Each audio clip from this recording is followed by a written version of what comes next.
Police in Riverside and Riverton are the first in Burlington County to use a heroin antidote to help people who have overdosed.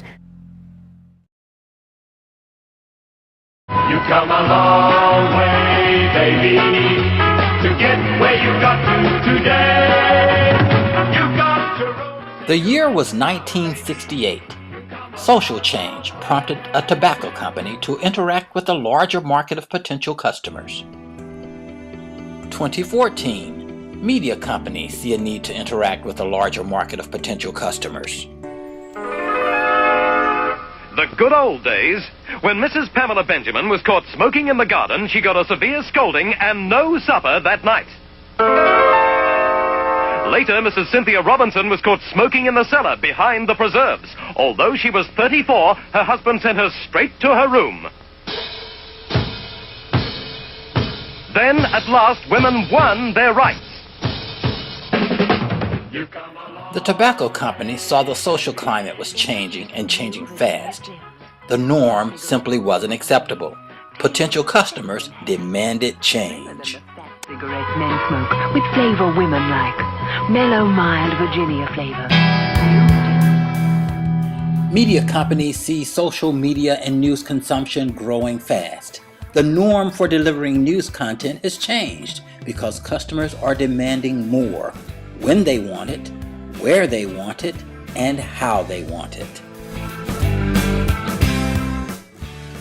No one knows if, like cigarettes, future scientific research will show that consumption of too much video is also bad for your health. But one thing is for sure. The failure to evolve and meet customer demand can, shall we say, have unhealthy consequences. Calkins is evolving. It continues to build on its strong track record of serving the community by capturing and disseminating content also on modern-day platforms. Customers want video that excites, informs, and touches the heart. A household with heavy fire in the back of the house. You might have heard of Kevin Groh, the student manager of Ben Salem's basketball team.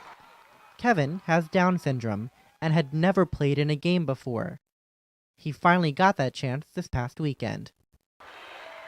We went to a spot, hit the jump shot, and it was kind of surreal. And it was like everyone was excited about it and then not really anticipating what was about to happen.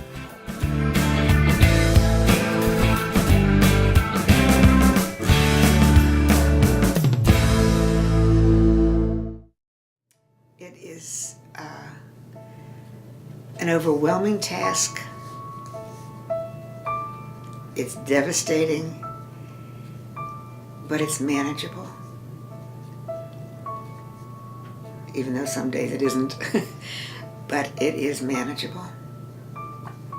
It certainly is not easy. Well, some of the symptoms of dementia, just became evident with the repetition and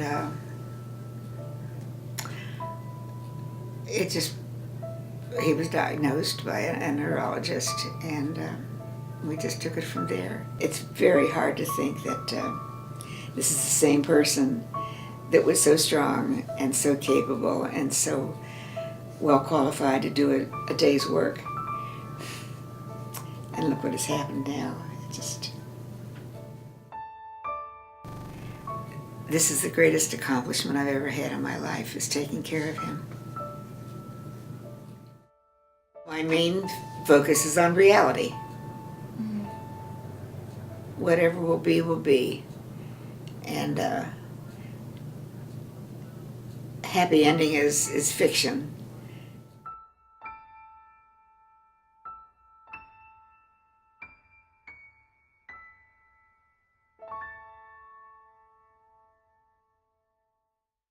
The culture of experimentation continues to grow.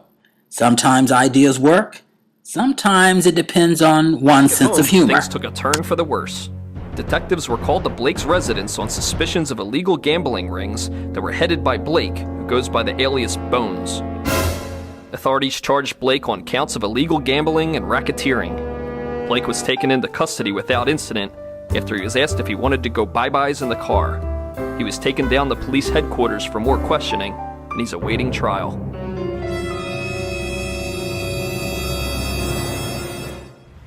Marcia, quite contrary. How does my garden grow? With cockeyed bells and stuff that doesn't gel and ugly weeds all lined up in a row.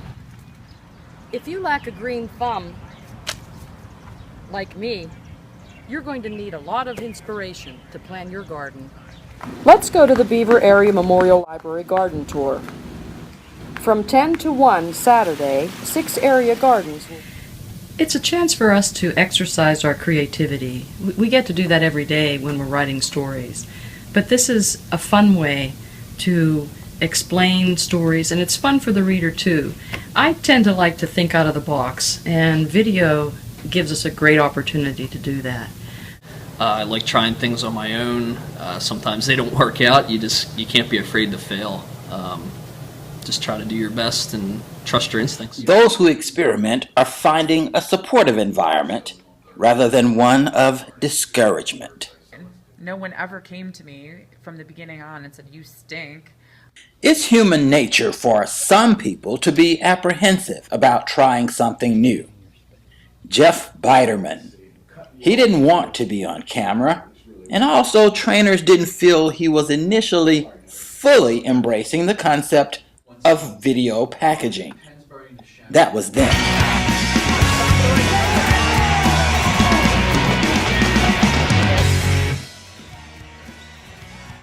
Welcome to this week's installment of Game On. I'm your host, Jeff Biderman. District playoffs have begun for our boys and girls basketball teams, and our wrestling programs are continuing their march to Hershey. We'll have that and much more right here, right now on Game On. He's now anchoring and is a cheerleader of sorts for fully exploiting video technology for the benefit of the viewer. Others are dealing with opportunities and challenges of producing video content in their own way. I know the videos are supposed to be very short, but when I'm out on assignment, it takes a lot of extra time for me to, and I feel like sometimes I'm also repeating things. I need to jot down stuff for print, and then at the same time I'm going to ask you the same question, but I need to do it for video too. Dumping somebody into the deep end of the pool, sometimes they'll swim faster and they'll swim better. And I think that a lot of the photographers were done. This was sort of done with them here. I mean, it was a lot they had to do. They had to do it quickly. I think all of them responded very well to that. And I think that, it makes you stronger if you can adapt faster. And I do think that they have all not only embraced it, but have flourished. They have advanced their craft. They're always talking to each other about it, which I think is a major help. They're working with each other on technique. Challenges were plentiful when I first started. And I had to adjust to the fact that you don't have to get this all in chronological order. You could edit it in chronological order. So sometimes you might get your kicker, which is the end of the video, at the very beginning. Sometimes you might get the beginning of your video at the very end. So I had to think in non-chronological terms as well. From the print medium, and you're a name on a piece of paper, and now you're a face in front of people, and there's a big difference there.